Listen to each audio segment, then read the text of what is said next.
I'm going to crush the hopes of Liv Morgan fans in this video by telling you this one thing that is absolutely not going to happen, despite the fact that you want to see it and Liv Morgan wants to see it, because 2024 has seen Liv Morgan go to the next level. She's transitioned into a mid to upper card type talent where they rely on her when needed to a main event player, a women's world champion.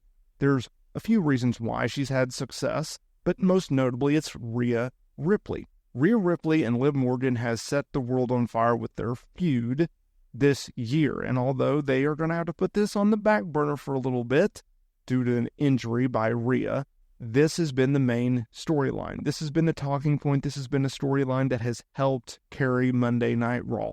Sure, CM Punk and Drew McIntyre has been the feud on Monday Night Raw this year. No doubt about it. But Liv Morgan, Rhea Ripley, it's right there.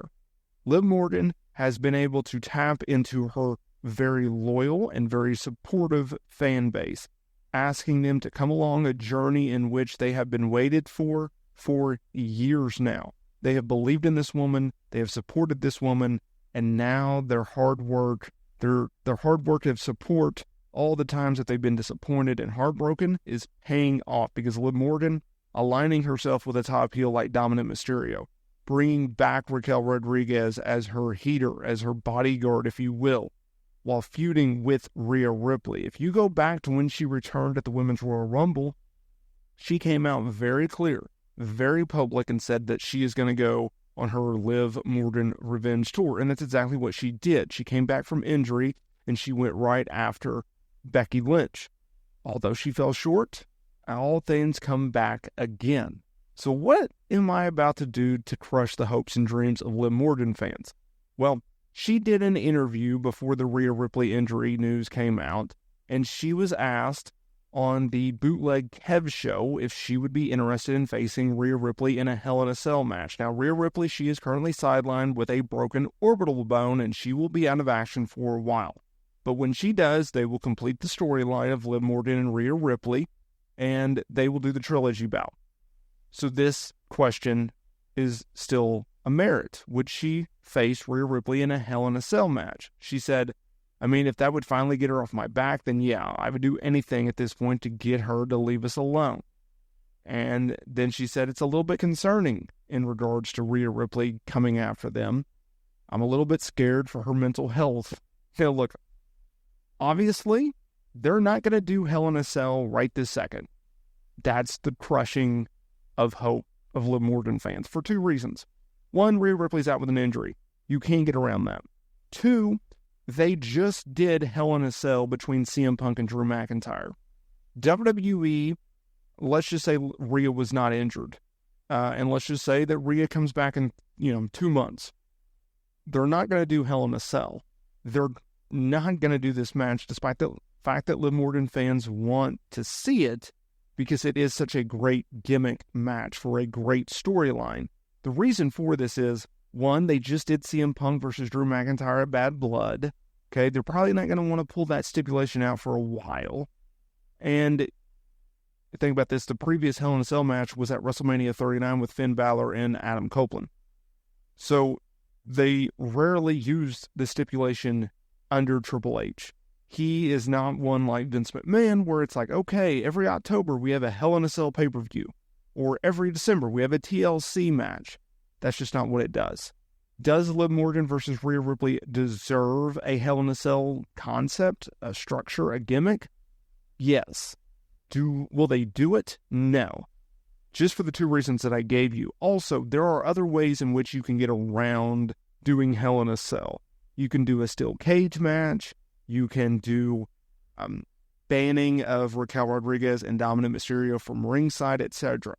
Now, another layer of crushing the hopes of Liv Morgan fans of wanting to see this concept, it now will extend the Rhea Ripley-Liv Morgan feud.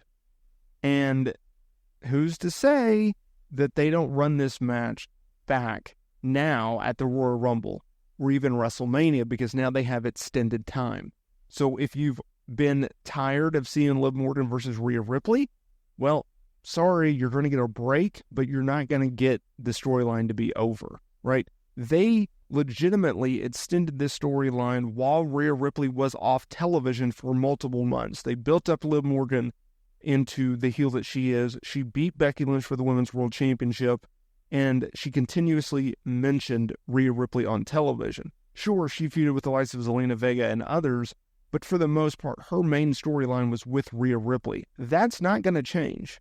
And so, despite the fact that Rhea is gone, despite the fact that Rhea is off television and she's not going to be back for a while, that does not mean that the storyline has completely been dropped. But the fact that you're going to get a blow-off and you're going to get an epic blow-off in a very short amount of time, I'm sorry, Liv Morgan fans, that's not going to happen. And it sucks. It sucks for Liv, it sucks for Rhea, it sucks for the fan base. And the reason that it sucks is because this has been such a good storyline. This has been such an epic feud in which we've followed along throughout this year. It's something in which you and I and the rest of the fan base has invested in, and we've believed in this storyline, and Liv and Rhea has done such a great job of doing it. If you look at the way that they wrote Rhea Ripley off of television, obviously she suffered it on a recent Monday Night Raw, and on NXT, the October 29th episode, they had Liv Morgan and Raquel Rodriguez lay out Rhea Ripley with baseball bats. Well, why did they do that? Well, they needed to cover up the reason that Rhea was going to be off of television. And so by doing that, you write Rhea off of television, you put heat on Liv and Raquel, and you move it along. So that's a good thing. At least they got some type of positive out of it, right? You didn't see it coming. There wasn't anything obvious that Raquel was injured leading into the angle. And so they can move on with it.